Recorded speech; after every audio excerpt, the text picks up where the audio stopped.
Cambiar supone hacer cosas distintas de las que hacíamos ayer. Y la comunicación juega un papel muy importante porque sin comunicación es difícil que nuestros empleados puedan comprender qué estamos esperando, qué necesitamos que hagan distinto, que hagan mejor de lo que estaban realizando ayer. Ahora bien, dicho esto, hay dos formas, a partir de aquí hay dos formas de entender de qué comunicación estamos hablando. Hay muchas organizaciones que consideran que comunicar el cambio supone que la dirección que ha pensado qué tenemos que hacer distinto, lo traslada, lo cuenta, lo vende a los empleados y ellos tienen que llevarlo a cabo, o deben o esperamos que lo lleven a cabo. No es el enfoque que desde luego yo he aprendido que tenga éxito, porque es un enfoque que donde nos lleva es a la obediencia, donde nos lleva es que el empleado no piensa sino que hace aquello que la dirección le ha planteado. El enfoque que desde luego yo recomendaría es que evidentemente a la dirección le corresponde liderar el cambio, le corresponde decir hacia dónde tenemos que ir, cómo tenemos que enfocar esa transformación, pero luego lo que tenemos que hacer es abrir conversaciones dentro de la propia organización en la que unamos ese conocimiento que deviene de la responsabilidad de dirigir hacia dónde vamos con el conocimiento que nace de la realización del trabajo. Nadie conoce mejor un trabajo que aquel que lo realiza. Y ese es un conocimiento que no podemos perder para el cambio. Lo que tenemos que hacer es generar conversaciones entre ambos conocimientos. ¿Por qué tenemos que cambiar y cómo lo estamos haciendo hoy y por tanto cómo podríamos hacerlo mejor? Esa conversación entre el por qué y el cómo genera un qué transformador y que además compromete a ambas partes. Eso es, en mi opinión, comunicar en la gestión del cambio.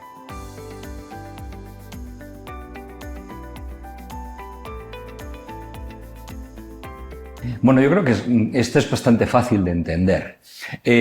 Cuando una persona, cualquier persona, yo mismo, tengo que hacer algo, pero no sé por qué, y simplemente aquellas personas que me lo han indicado que debo hacerlo se han preocupado de decirme qué tengo que hacer y cómo tengo que hacerlo, me han condenado a la obediencia.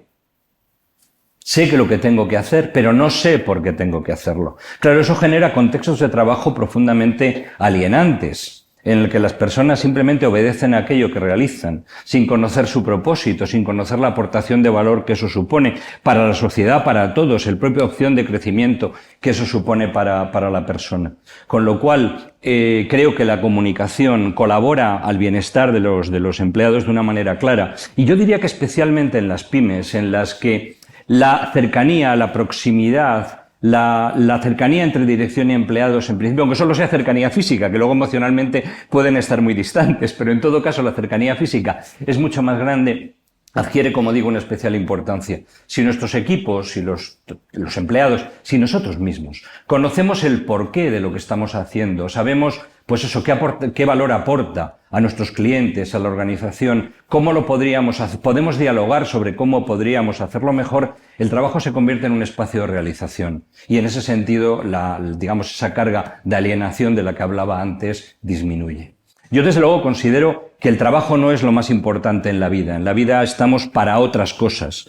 Pero lo que tampoco creo, digamos para otras cosas como los ejes fundamentales de realización, pero lo que tampoco creo es que el trabajo tenga que convertirse necesariamente en esa carga que parece que nos permite, que nos genera unos ingresos, unos resultados económicos para a partir de ahí poder vivir. Yo creo que la vida también está activa en el trabajo y por tanto en ese sentido un trabajo que tiene sentido es un trabajo que colabora especialmente al bienestar.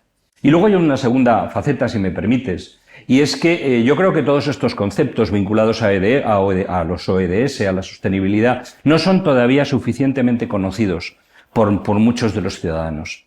Y yo creo que ahí tenemos también las empresas una cierta responsabilidad de comprometer a nuestros empleados en la tarea. La sostenibilidad es una necesidad para las organizaciones, pero también es una necesidad para cada una de las personas que no dejamos de vivir en este planeta. Tanto en cualquiera de las vertientes, tanto en la medioambiental como en la social o en la de gobernanza. En todas las vertientes nos impactan como ciudadanos. Con lo cual, en ese sentido, que las organizaciones, y especialmente las pymes, que quizá también son aquellas pues que no sienten ese discurso o esa necesidad de diferenciación que muchas veces las grandes tienen alrededor de estos ejes de sostenibilidad. Bueno, yo creo que ahí tenemos una tarea muy importante para implicar para sensibilizar y comprometer a nuestros empleados en esta tarea conjunta.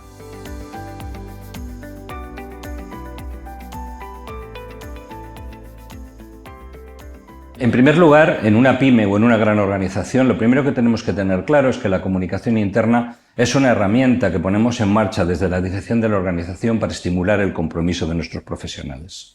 Lo digo porque es relativamente frecuente todavía encontrarnos con organizaciones, y en las pymes está también pasando, en las que se considera que la dirección se preocupa por la comunicación interna después de una queja de los empleados. Los empleados se han quejado de que no hay comunicación y por tanto vamos a ver si hacemos algo en comunicación.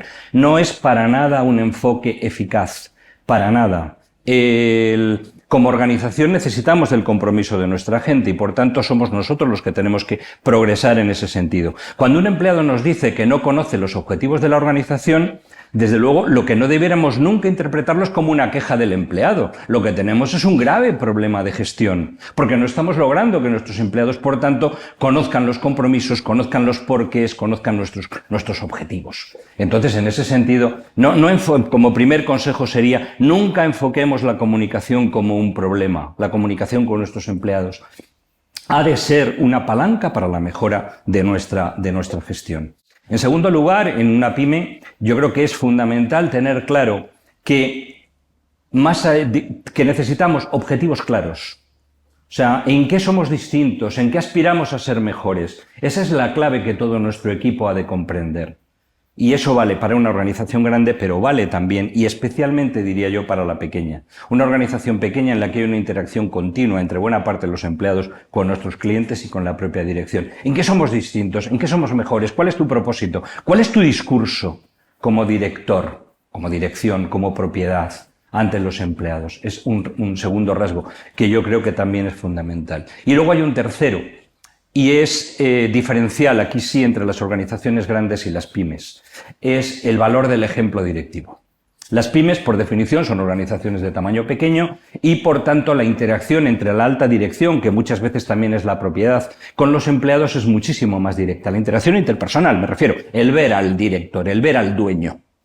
Es muy claro. Y, por tanto, en este sentido, estos directivos, estos propietarios tienen que ser conscientes de que el canal de comunicación más potente que existe en su organización son ellos o ellas mismos.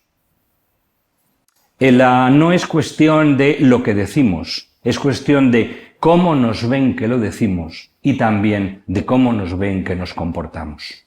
De ahí el valor del ejemplo como un factor fundamental para la comunicación interna en las pymes. El directivo tiene que ser consciente de que él está permanentemente expuesto a la visión de sus colaboradores y por tanto está permanentemente comunicando, quiera o no, sus silencios también comunican. Y entonces en este sentido yo creo que, bueno, me voy a permitir recordar una sentencia que es un clásico, seguramente que todo el mundo conoce, pero que creo que lo conoceremos muchos, pero lo practicamos menos. Y la sentencia dice, es muy sencilla, la sentencia dice: tus hechos hablan tan alto que me impiden escuchar tus palabras. Esto, en las grandes organizaciones, bueno, todo queda diluido porque al presidente, al CEO, tal, le vemos o no le vemos en un vídeo con una imagen hipercontrolada, luego al que vemos es a nuestro jefe es un mando intermedio, todo eso se diluye mucho. Sin embargo, en una pyme no, esto es extraordinariamente poderoso, sobre todo en los momentos de crisis, cuando las cosas van mal, cuando la tentación que puede tener el directivo es empezar a gritar, empezar a preocuparse. Ese es el momento en el que toda la organización le está mirando y es el momento en el que está construyendo la auténtica comunicación interna, aquella que va a impactar en cómo las personas perciben qué es lo importante, qué es lo valioso y qué es lo que tenemos que hacer. Yo creo que en las pymes es donde la identificación entre comunicación interna y liderazgo es más fuerte y más potente. Y ahí es donde yo creo que nuestros directivos, los directivos de las pymes, tienen que ser especialmente sensibles para comprender eso, que tus hechos hablan tan alto que me impiden escuchar tus palabras.